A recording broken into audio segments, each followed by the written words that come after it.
बोल प्रेम से ओम श्री सदगुरु महेश मोहि परमहंस महाराज जी की जय। गुरुदेव का प्रवचन ज्ञान योग व्यवस्थित स्वामी आत्मानंद जी महाराज के वचनों में ये सब मेरी विभूतियां है। इसी ज्ञान का संपादन अर्जुन ने भी किया है। विश्व रूप दर्शन योग में अर्जुन ने कहा है, हे देव, आपके शरीर में संपूर्ण देवों, अनेक भूतों के समुदायों तथा कमल पर विराजे ब्रह्मा जी, महादेव, समग्र ऋषि संप्रदाय तथा दिव्य स्वरूपों को मैं देख रहा हूँ। अर्जुन इस प्रकार से कहता गया और अंत में स्वयं को भी प्रभु में देखकर उसका सारा गर्व पिघल गया और बोला, हे नाथ, आप अनंत समर्थवान में हो। मैं आपको आगे से पीछे से चारों ओर से नमस्कार करता हूँ। प्रभु मुझे क्षमा करो, मैंने भूल से अज्ञानतावश आपको सखा कहा। हे कृष्ण, ये यादव मैंने आपको ऐसा कहा, परंतु यह मेरे प्रमाद अथवा प्रेम के कारण हुआ। आप इस चराचर सृष्टि के पिता हो इत्यादि। यह जो स्थिति और समझ है, यही ज्ञान योग व्यवस्थित है। इसके बाद कोई भ्रांति नहीं रह जाती। जब तक यह शरीर है तब तक इंद्रियां है और मन भी है, और जब तक मन है तब तक देह का अहंकार भी है। जब यह अहंकार समाप्त हो जाएगा तब यह देह भी नहीं रहेगी। एक छोटे बच्चे को गोद में उठा लेते हैं, कंधे पर बिठाते हैं, प्यार करते हैं। कोई हमें क्यों नहीं उठाता? आप कहेंगे कि महाराज, बच्चे का वजन कम है, आप तो भारी है ना। ऐसा नहीं है महाराज, भले ही 110 किलो के हो, पर एक दिन तुम सब मिलकर उन्हें उठाओगे। अरे तुम ही लोग उठाओगे, चिंता मत करो। सभी को एक दिन 4 लोग उठाएंगे, पर कब? तब जब अंदर का अहंकार चला जाएगा। वह बालक शारीरिक वजन में हल्का नहीं है, वरन उसमें अहंकार का वजन नहीं है। बालक सरल है, हम सरल नहीं हैं। गांव के एक बालक ने कहा, दाएं घूम, तो उसने कहा, अंग्रेजी में कहो ना। उसका बाप कलेक्टर के दफ्तर में चपरासी और पुत्र का नाम प्रकाशी। देखो कैसी दुर्दशा हुई। अंग्रेजी मध्यम स्कूल में पढ़ने गया, इसलिए मातृभाषा भी भूल गया। यह ज्ञान व्यवस्थित की कठिनाई है।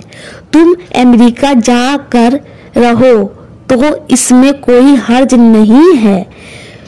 पिज़्ज़ा और कोको कोला का आनंद लो, इसमें भी कोई हर्ज नहीं है। पर खमन और फाफड़ा यानी गुजराती व्यंजन भूल जाओ, तब नहीं चलेगा।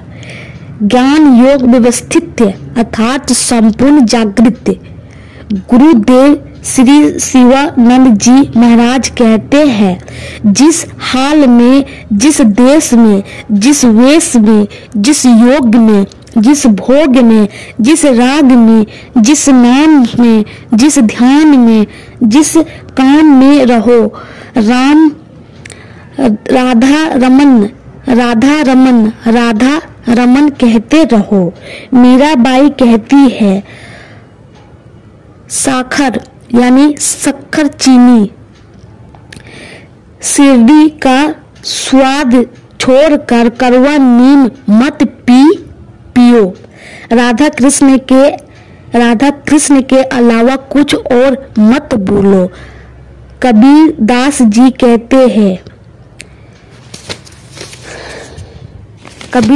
कहते हैं ध्रुव ने पिया, प्रहलाद ने पिया, पिए मीराबाई। दास कबीरा भर भर पिया और पीवन की आस। ऐसी स्थिति हो जाए तब ज्ञान योग व्यवस्थित कहते हैं। उपनिषद शरीर की परिकल्पना एक वृक्ष के रूप में करते हैं। इस वृक्ष पर दो पंछियों का एक साथ निवास है। इनमें से एक पक्षी एक डाल से दूसरी डाल पर कूदता रहता है। उनके मीठे कड़वे फल खाते हैं, फलों के स्वाद का आनंद लेते हैं, कड़वे स्वाद से दुखी होते हैं।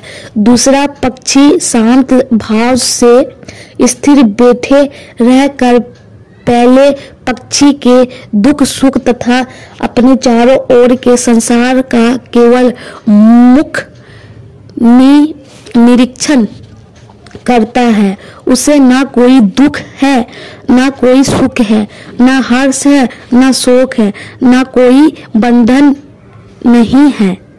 यह दूसरा पक्षी हमारे अपने अंदर स्थित ईश्वर तत्व है। पहला पक्षी जो सुख दुख का अनुभव करता है वह जीव तत्व है। यही श्लोक मुंडन उपनिषद इतना में 3:1 में भी आता है। यह जीव कड़वे फल खाकर दुखी होता है तब फिर खाता ही क्यों है। इसी विषय का स्पष्टीकरण उपनिषद में करते हैं, जिसमें जीव तथा ईश्वर का निवास हृदय गुहा में बताया है। आचार्य कहते हैं कि जीव को अपने हित में दो में से एक मार्ग चुनना होगा। एक श्रेय मार्ग है, दूसरा प्रेम मार्ग है। श्रेय मार्ग अर्थात कल्याण का मार्ग, प्रेम मार्ग अर्थात आनंद उपभोग का मार्ग। इसी संदर्भ में यह भी कहा गया है कि इंद्रियों के तमाम विषय बाहर स्थित है, इसलिए मन भी बहिर्मुखी है। इंद्रियों की रचना विषयों का ज्ञान कराने के लिए हुई। शब्द, स्पर्श, रूप, रस, गंध इन सभी तमाम तन मात्राओं के साथ जुड़ी हुई कर्मेंद्रियों तथा ज्ञानेंद्रियों के कार्यकलाप बाह्य जगत में ही है। इन ब्रह्मचारी इंद्रियों के साथ सौ अंतकरण में प्रवेश कसी चधिर कोई धीर पुरुष ही कर सकता है। अब जो पुरुष ऐसा कर सकता है उसे प्रेम मार्ग को छोड़कर श्रेय मार्ग पर अग्रसर होना चाहिए। इस विषय वस्तु को हम अपने तरीके से समझ सकते हैं। तपन भाई प्रति गुरुवार केवल एक समय ही भोजन करते हैं। सुबह दूध केला लेने के बाद शाम को जल्दी खाना खा लेते हैं। आज शाम खाना खाकर किसी काम से बाहर निकले तो पड़ोसी जीवित काका ने उन्हें देखकर आवाज लगाई, अपने तपन भाई आओ आज उमंग की सगाई की है, मुंह मीठा करते जाओ। फलाहारी चिवड़ा है, फलानी कचौरी है, केसरी दूध है और आइसक्रीम है। तपन भाई के मुंह में पानी आ गया और मना न कर सके। अभी खाया था, ऊपर से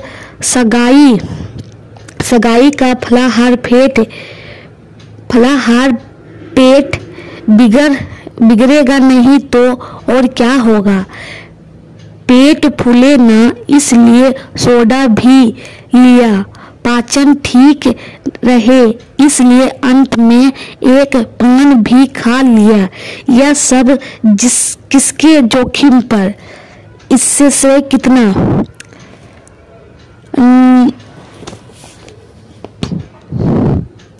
नचिकेता उपनिषद का, कपोट उपनिषद का नायक है। यम धर्म का कपोष्ठ कठोर उपनिषद में के आचार्य है। यम नचिकेता को 3 वरदान देता है। नचिकेता ने यम से पूछा, मृत्यु के बाद आत्मा का क्या होता है। यह ज्ञान योग व्यवस्थित का उत्कृष्ट उदाहरण है। यम ने उत्तर दिया, भाई स्वर्ग की अप्सरा, रथ, हाथी, घोड़े तथा कामा दुर्भागा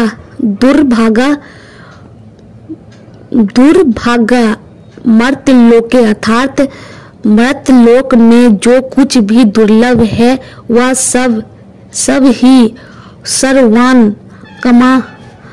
सर्वान्य ये सब प्रार्थना अथवा इच्छा मात्र से ही तुरंत मिल जाएगा। तू इस आत्मा और मृत्यु की बात को छोड़।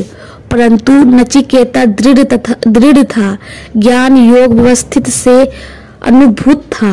वह बोला, रॉन्ग नंबर, अरे तुम मुझे हजारों वर्षों का आयुष दो तब भी क्या, लाखों वर्षों के बाद भी एक दिन तो मरना ही पड़ेगा कि नहीं। यम ने कहा, हाँ भाई मरना तो पड़ेगा, तो फिर उसके बाद क्या होगा, कहो ना। देवताओं को दुर्लभ ऐसे त्रिभुवन के साम्राज्य को जो ठोकर मार सके वही ज्ञान योग व्यवस्थित की दिव्य और भय प्राप्ति कर सकता है। एक प्रसिद्ध कथा है, एक संत जाड़े के मौसम में सुबह के समय पैर फैलाकर धूप सेक रहा था। वहां पर एक राजा आया और उसने संत से प्रार्थना की कि महाराज आशीर्वाद दीजिए कि युद्ध में जीतूं। संत ने पूछा, जीत कर क्या करेगा। राजा ने कहा, आराम से पैर फैलाकर बैठोगा। संत ने कहा, देख जैसे मैं बैठा हूँ, पैर फैलाकर आ मेरे पास आकर बैठ जा। इस तरह बिना युद्ध के ही समस्या का समाधान हो जाएगा। गीता में कहा गया है, काम, क्रोध और लोभ ये 3 नरक के द्वार है तथा ज्ञान योग व्यवस्थित और हमारे बीच का पर्दा भी यही है। हमारे शिवानंद आश्रम में दिवंगत आचार्य ब्रह्मलीन स्वामी कृष्णानंद जी महाराज कहते हैं, बी ट्रू टू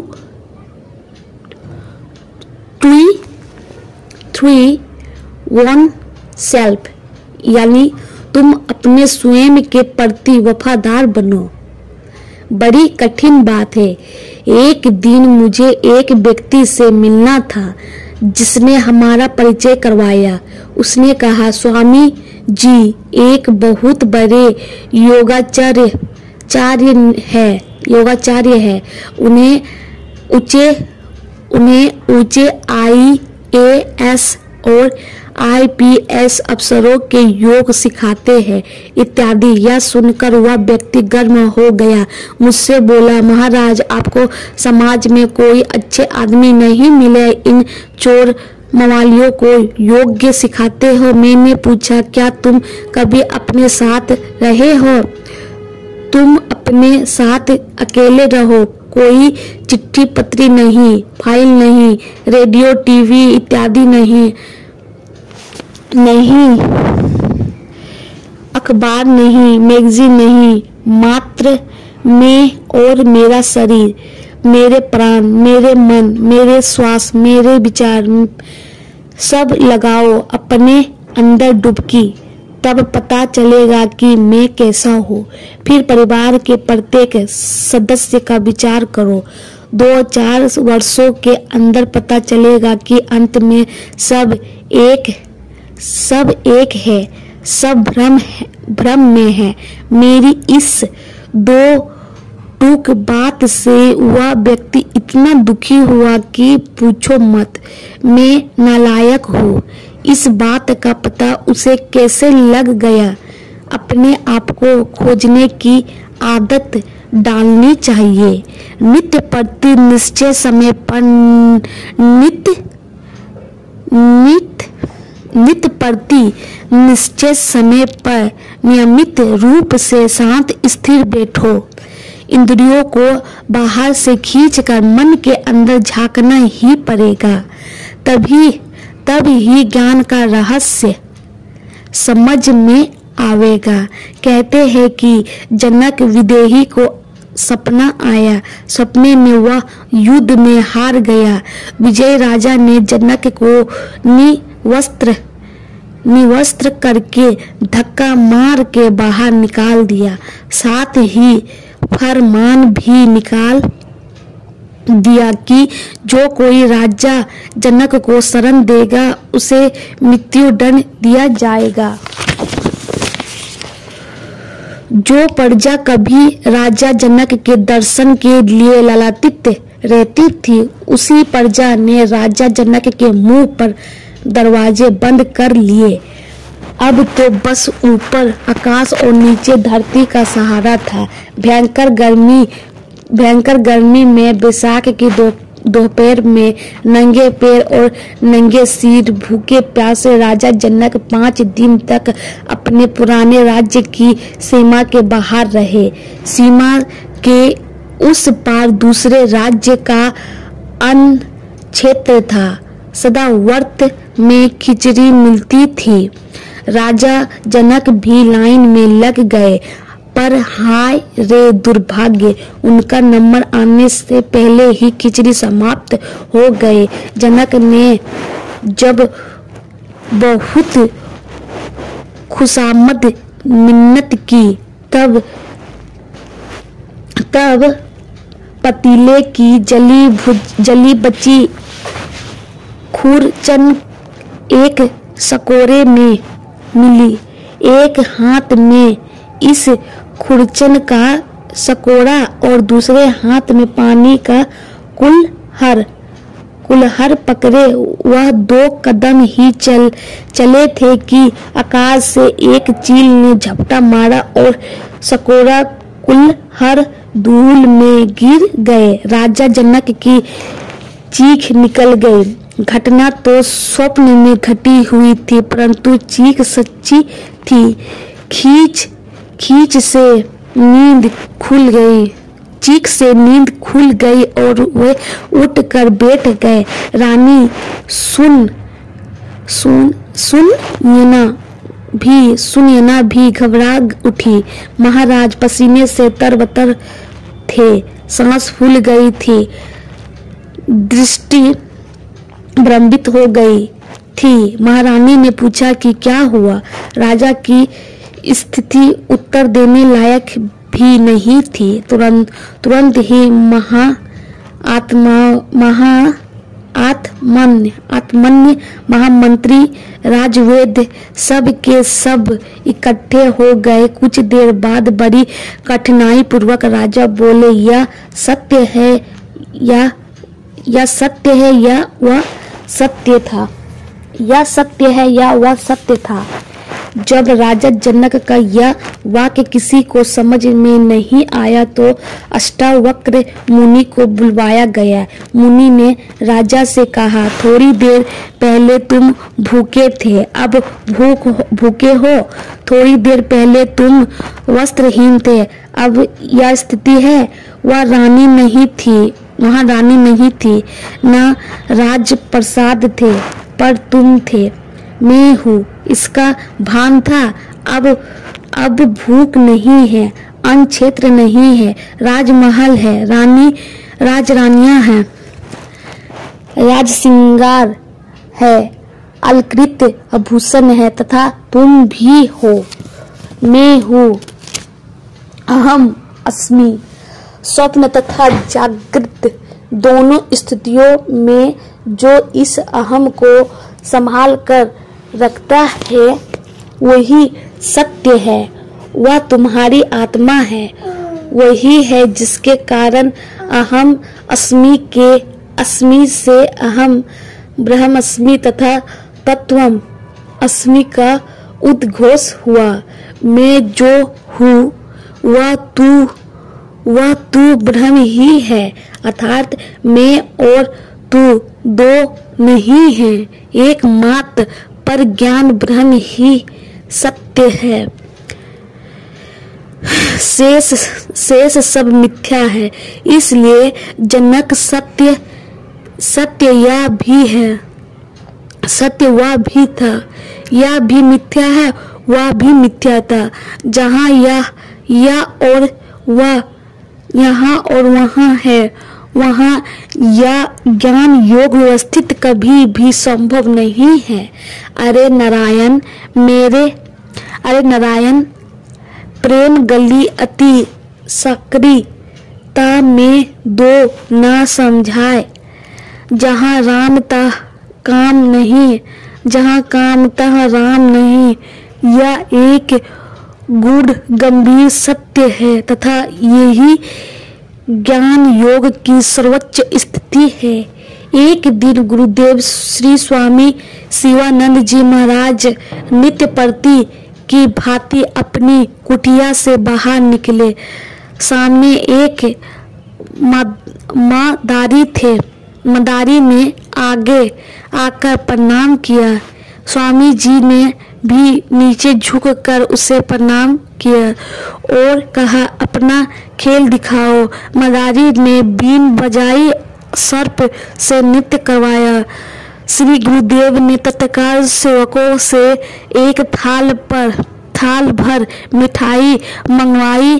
फल, धोती, रुपये 108 रुपये, पुष्पहार और योग वेदांत अर्णय अकादमी का प्रणाम पत्र देकर उसे विदा किया। प्रणाम पत्र में लिखा था, तुम सपेरा सम्राट हो।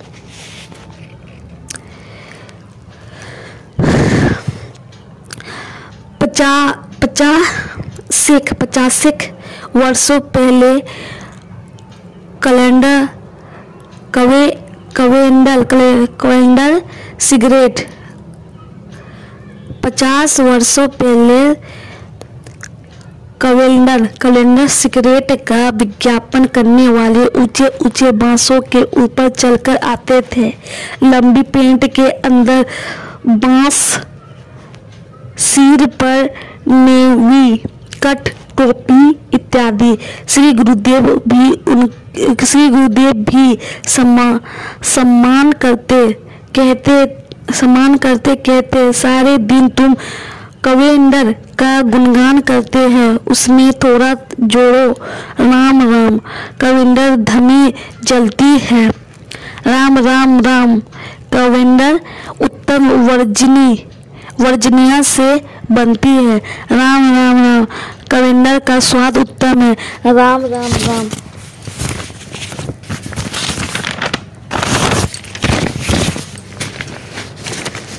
अर्थात एक पंथ दो काज। उत्तर काशी में भूकंप आया। भूकंप प्राप्त 2:55 पर आया। गुरुदेव श्री चिदानंद महाराज जी 5 बजे मेरी कुटी पर आए। बोले, अध्यात्म कैसे हो? भूकंप सहायता कार्य में जाओगे ना? और हम 4 संत लगभग 8 बजे उत्तर काशी पहुंच गए। वहां से आगे ग्वाहना, हीना, नतेला, झामक आदि गांव में जाकर वीडियो फिल्म उतारी और 2 संतों को देकर उन्हें वापस भेज दिए। उनसे कहा कि श्री गुरुदेव से कहना कि भगवान इस रूप से हमारी सेवा मांग रहे हैं। साथ में सामान की लंबी लिस्ट भेजी, जिसमें रसोई की तमाम सामग्री, बर्तन, कपड़े, मिट्टी का तेल, माचिस, मोमबत्ती, लालटेन, तंबू की तिरपाल, सामान रखने के लिए संदूक इत्यादि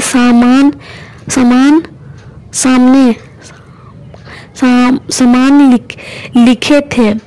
कुछ भी बाकी न रहे ऐसी लिस्ट भेजी थी। दूसरे ही दिन आश्रम से 2 टकरों में भर कर सामग्री आ गए। 30 स्वयं सेवक भी आ गए। साथ में लिस्ट भी आई, जिससे हम आए हुए सामान को चेक कर सके। लिस्ट के अंत में पूज्य स्वामी जी महाराज अपने हाथ से एक आइटम जोड़ा था, बीड़ी 2 टन। इसका नाम है ज्ञान योग व्यवस्थित। एक बार स्वामी जी कनाडा प्रवास पर गए। आगे ड्राइवर के बगल में ब्रह्मलीन स्वामी विष्णुदेवानंद जी बैठे थे। बाहर बर्फ पड़ रही थी, बहुत ठंड थी। ड्राइवर सिगरेट पीना चाहता था और उसने 2 बार स्वामी जी से आज्ञा मांगी। दोनों बार स्वामी जी ने सख्ती से मना कर दिया। तब फिर ड्राइवर ने रियर व्यू मिरर को इस प्रकार व्यवस्थित किया कि उसमें पीछे बैठे हुए स्वामी चिदानंद जी महाराज दिखाई दे। फिर पूछा, मिस्टर गांधी, क्या मैं सिगरेट भी पी सकता हूँ? तुरंत से उसे उत्तर मिला, ऑफ कोर्स, व्हाई नॉट। और स्वामी जी ने अपना लाइटर देकर सिगरेट जलाने में मदद की। ज्ञान योग व्यवस्थित अर्थात दंग नहीं, आडंबर तो बिल्कुल नहीं।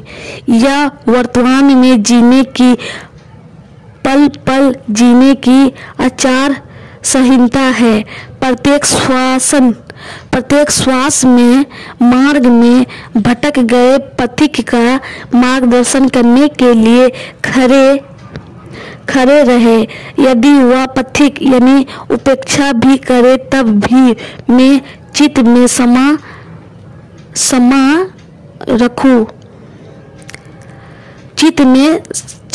रखूं, तब ही इसकी सार्थकता है। नरसिंह के शब्दों में कहे तो तब हमें अनुभूति होगी कि ब्रह्म लटका करे ब्रह्म पासे।